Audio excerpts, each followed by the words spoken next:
الحمد لله وكفى وسلام على عباده الذين اصطفى أما بعد فأعوذ بالله من الشيطان الرجيم من همزه ونفخه ونفثه ما يلفظ من قول إلا لديه رقيب عتيد۔ معزز حاضرین، اللہ کے کرم سے، اللہ کے فضل سے ہم دوسرے روزے میں قدم رکھ چکے ہیں۔ اللہ سے دعا ہے کہ اللہ تعالی ہم تماموں کو ماہ رمضان کا یہ مہینہ مکمل مہینہ نصیب فرمائے اور اس مکمل مہینے میں جم کر جڑ کر ایک سوئی کے ساتھ عبادت کی توفیق عطا فرمائے۔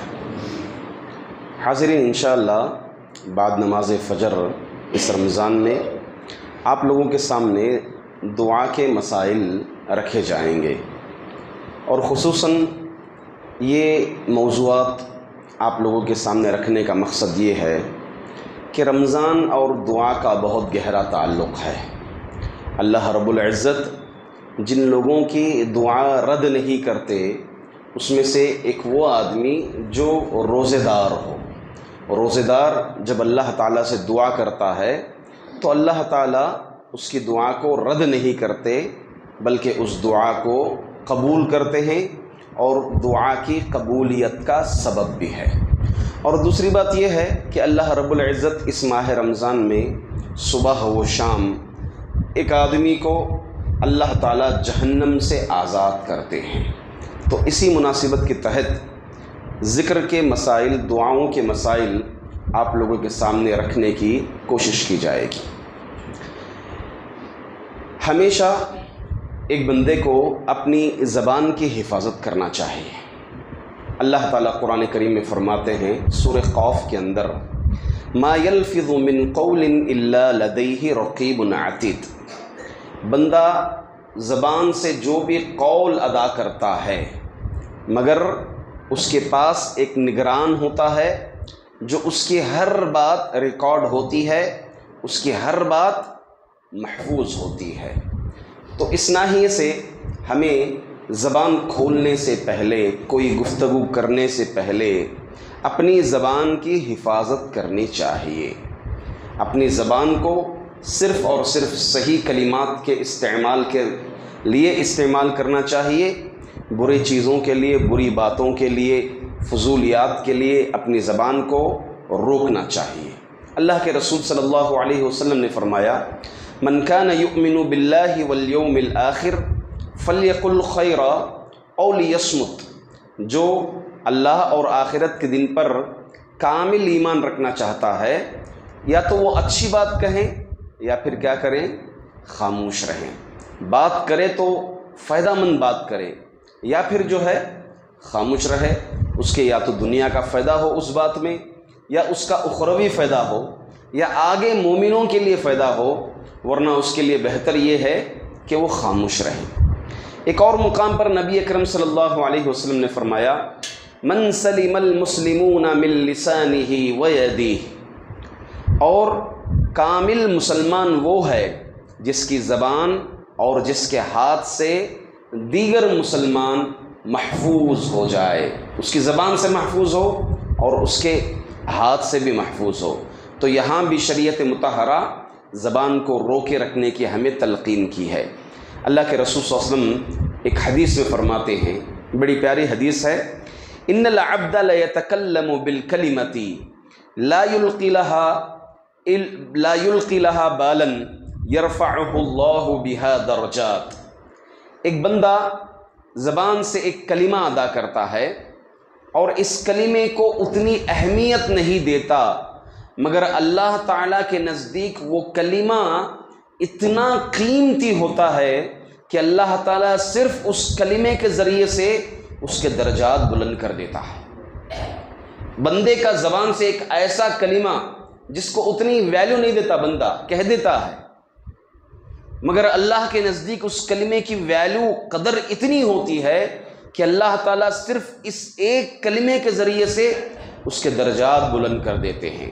اس کے برعکس ایک بندہ زبان سے ایسا کلمہ کہہ دیتا ہے جس کی وہ اہمیت نہیں دیتا ہے اور وہ اللہ کی ناراضگی کا کلمہ ہوتا ہے، اور وہ اس کو اہمیت نہیں دیتا ہے، یہاں تک کہ اللہ تعالیٰ اس کلمے کے بدلے اس کو جہنم میں داخل کر دیتے ہیں۔ دیکھیں عموماً ہمارے پاس موسموں کو لے کر کے پتہ نہیں کیسی کیسی باتیں کہہ دیتے ہیں، کبھی کبھی موسم کو گالی دیتے ہیں، موسم کو گالی دے دیتے ہیں، زمانے کی ہیر پھیر کو کبھی جو ہے ہم گالی دے دیتے ہیں، ہاں، جبکہ زمانے کی ہیر پھیر کرنے والا، موسم بدلنے والا کون ہے؟ رب العالمین ہے۔ اللہ تعالیٰ حدیث قدسی میں کیا فرمائے کہ ابن آدم مجھے تکلیف دیتا ہے۔ تکلیف کیسے دیتا ہے؟ وہ زمانے کو گالی دیتا ہے، موسم کو گالی دیتا ہے، اور میں زمانہ ہوں، میں موسم ہوں، مطلب زمانے کو پھیرنے والا، موسم کو پھیرنے والا میں ہوں۔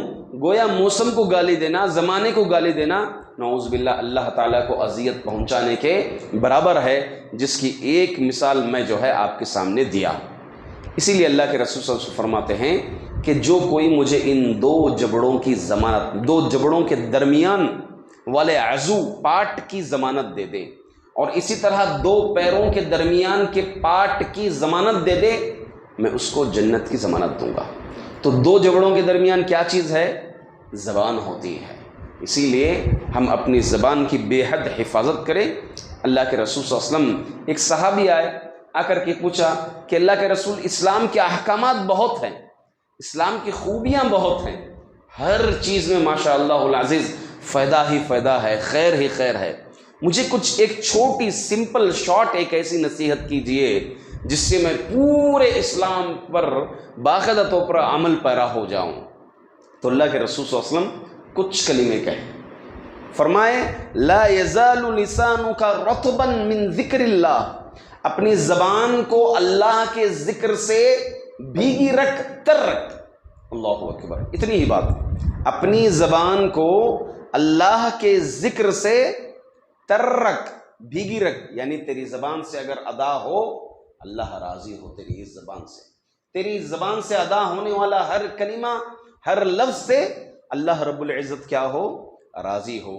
اور ہمارے نبی اکرم صلی اللہ علیہ وسلم ہما وقت اللہ کا ذکر کرتے تھے، آپ کے تعلق سے حدیث میں آتا ہے کان النبی صلی اللہ علیہ وسلم یذکر اللہ علی کل احیانہ، اللہ کے رسول صلی اللہ علیہ وسلم ہما وقت اپنی زبان سے ذکر کرتے تھے، ہمیشہ اللہ کا ذکر کرتے تھے۔